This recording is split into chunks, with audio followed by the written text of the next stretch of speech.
큐시트웨이 바로 들어가 보도록 하겠습니다. 첫 번째 소식 강재묵 기자 준비했죠. 네, 첫 번째 아이템 바로 들어가 보도록 하겠습니다. 제목은 난방비 쇼크, 더 큰 게 온다입니다.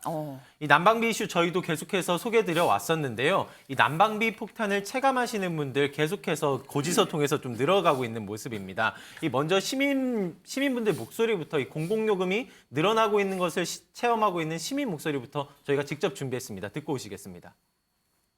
난방비도 작년에 비해서도 지금 요금이 많이 나오다 보니까 그거에 대해서도 좀 부담스러운 면이 좀 있어요. 300~400원이 오른다고 하니까 이제 거기에 대해서 좀 부담감이 더 생길 것 같아요. 집안에는 더 춥죠, 여기보다는. 나가가지고 돌아다니다가 한 5시쯤 되면 집에 들어가요. 가만히 집에 있어서 못 느끼는 게 추위도 이상히 더 타버리고. 이 보신 것처럼 잠시 대중교통 얘기도 있었는데 네. 이 난방비는 시작이었다라는 얘기가 좀 나오고 있는 상황입니다. 이 공공요금이 줄줄이 인상될 것으로 보이고 있는 중인데요. 네. 먼저 전기요금입니다. 이 올해 1분기 킬로와트당 13.1원 인상이 예고돼 있는데 네. 이조차도 1분기 얘기일 뿐이지 남은 2분기 이후도 이 단계적으로 인상 계획이 잡혀 있습니다. 이 지난해 3차례에 걸쳐 이미 19원 가량 인상된 바가 있었는데 네. 그새 또 올라 뭐 이런 느낌을 받으시는 분들도 계실 그러네요. 것 같습니다.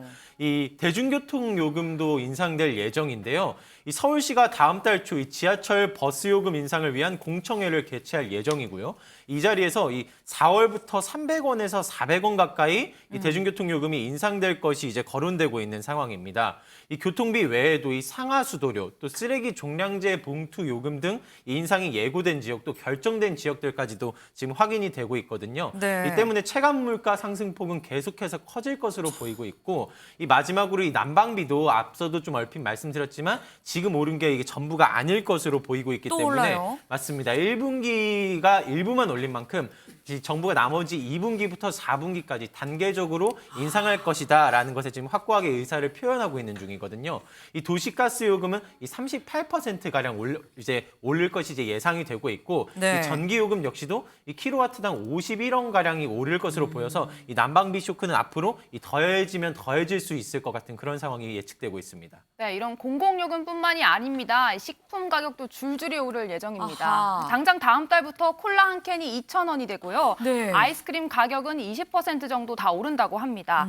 이 파리바게뜨 빵 가격도 다음 달부터 평균 6%가량 오른다고 하는데 네. 더 큰 일이 있습니다. 뭐죠? 이 상반기에는 주류 가격도 더 오를 예정이라고 하는데요. 이 정부가 맥주와 막걸리에 대한 세금을 각각 리터당 30원, 1.5원씩 인상을 한다라고 발표를 했습니다. 네. 이 통상 주류 업체들은 이 정부의 세금이 인상이 되고 나면 직후에 이런 판매 가격도 동시에 올리는 경향이 있어서 네. 앞으로 주류 가격이 조금 더 올라갈 예정입니다.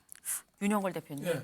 월급만 빼고 다 오르는 것 같아요. 예, 정말 심각하죠. 아니 근데 뭐 월급도 예. 오르긴 오르는데 문제는 물가 인상이 더 크니까 문제 아닙니까? 이거 실질임금을 인상해야 되는 거 아닌가요? 그렇죠. 월급 올려야죠. 경제상으로 보면. 네. 지난해 3분기에 실질소득이 5% 감소한 거로 나타났어요. 왜냐하면 소비자 물가지수는 5.9% 올랐는데 네. 그 명목소득은 0.5% 오르는 데 그쳤거든요. 그러니까 소비자들은 가만히 앉아서 월급이 5% 이상 줄은 걸로 나타났습니다. 그쵸. 근데 당연히 올라야 되는데 이게 경제가 메비우스의 띠처럼 네. 안과 밖 구별이 안 가는 메비우스 띠가 있거든요. 영원히 똑같은 걸 반복하는 거죠. 네네. 예를 들면 임금이 오르잖아요. 네. 그러면 기업이 원가가 오르니까 또 상품값을 올릴 거예요. 상품값이 오르면 또 인플레가 발생하잖아요. 네. 그러면 또 금리를 올려야지 또 인플레를 네. 막을 수 있잖아요. 네. 그러면 또 경기 침체가 되고 가계부채가 지금 2,000조 되는데 그 부담이 또 늘어나요. 그러니까 정부에서 임금 올리는 거는 뭐 어쩔 수 없이 어느 정도는 그 묵인하고 할 수 없이 가야 됩니다. 네. 하지만은 그 기업들이 지금 너도 나도 생필품값 막 올리거든요. 네. 저도 기업에 있어 봤는데 안 올려야 될 것도 그냥 막 올립니다. 또 5% 올릴 걸 이 기회에 한꺼번에 올리자고 10%, 20% 올려요. 다 올릴 때 좀 같이 편승하자. 그렇죠. 왜 그러냐? 담당 임원들이 네. 매출이 줄으면 자리가 위태로워져요.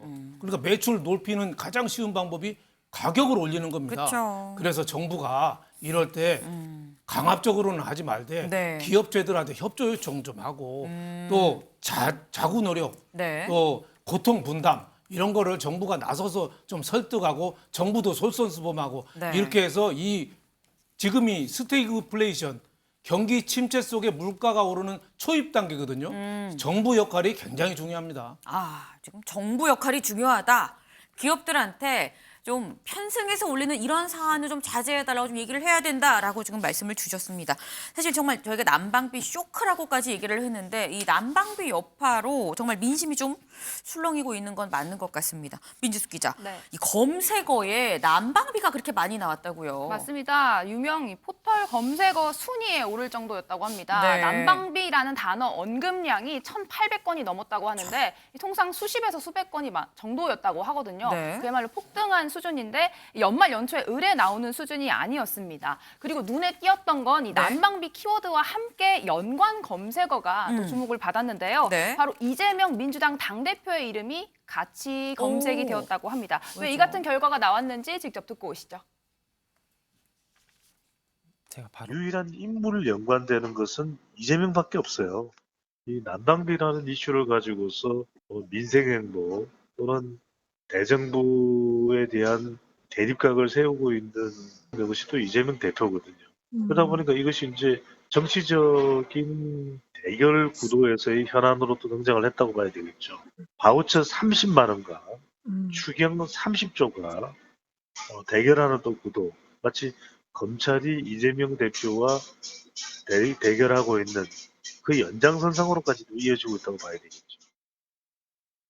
이 성난 민심이 고스란히 적용됐기 때문일까요? 윤 대통령 지지율에서도 좀 살펴볼 부분이 있었는데 1월 첫째 주까지 40%를 유지한 뒤 2주차부터 30%대를 기록하고는 계속해서 3주 연속 하락세를 보이고 있는 중입니다. 네. 이 조사기관 관계자 이 표현을 빌리면은 이번 난방비 이슈가 이 지난 북한 무인기 대응 논란이나 이 나전 의원 사퇴 논란 등 이슈보다 이 지지율에 더 크게 영향을 줬다라고 평가를 하기도 했었거든요. 이 때문에 추후 요금 인상 관련 소식도 이 앞으로의 지지율에 직간접적인 영향을 끼칠 것으로 예상되는 중입니다. 네, 사실 이 난방비 키워드랑 이재명이라는 이 이름의 이 키워드가 지금 같이 간다는 게 여야 모두 좀 시사하는 바가 있을 것 같습니다. 근데 정부 여당 입장에선 빨리 지금 어떻게 보면 성난 민심을 좀 다독일 필요가 있을 것이고 야당 입장에선 이 이슈를 좀 더 우리가 끌고 가야겠는데라고 또 생각을 하지 않을까요, 광재묵 기자? 네, 맞습니다. 이 같은 이유로 이 오늘 한덕수 총리가 직접 민심을 다독이기 위해 나서는 모습이 좀 있었는데요. 이 국무회의 중 이 무거운 마음이다라는 표현과 함께 이 마음을 정하는 장면이 있었습니다.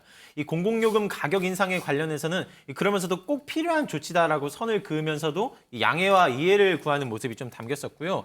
이 여권 이 국민의힘 정진석 비대위원장은 이 문재인 정권의 탈원전 정책이 난방비 대란을 초래하지 않았느냐라고 꼬집는 장면도 있었습니다. 현 정부의 책임을 덮어씌우지 말라라는 입장 밝혔었습니다. 네, 이에 이재명 민주당 대표는 이 난방비 문제 30조 원 추경안을 앞에 갖고 왔었죠. 네. 오늘 민주당은 정부를 향해 이 찔끔 대책으로 생색을 낼 때가 아니다. 이 초부자 세금은 수십조 원씩 깎아주면서 이 30조 원 추경안을 받지 않는 건 국민 기만이다. 이렇게 지적을 했습니다. 김준일 대표님, 네. 이거 어떻게 풀어야 될까요, 난방비?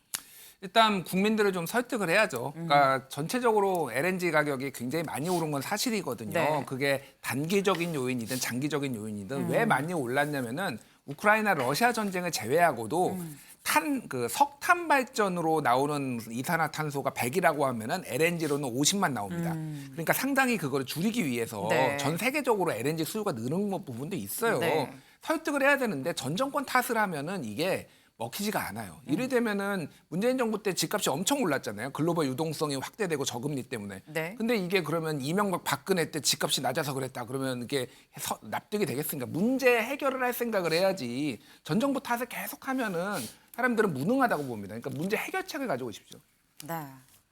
짧고 좀 굵게 말씀을 하셨습니다. 이 지금 뭐 여야간 얘기할 게 아니라 문제를 해결하는데 지금 손을 잡아야 되는 거 아니겠느냐라는 지금 말씀을 주셨습니다.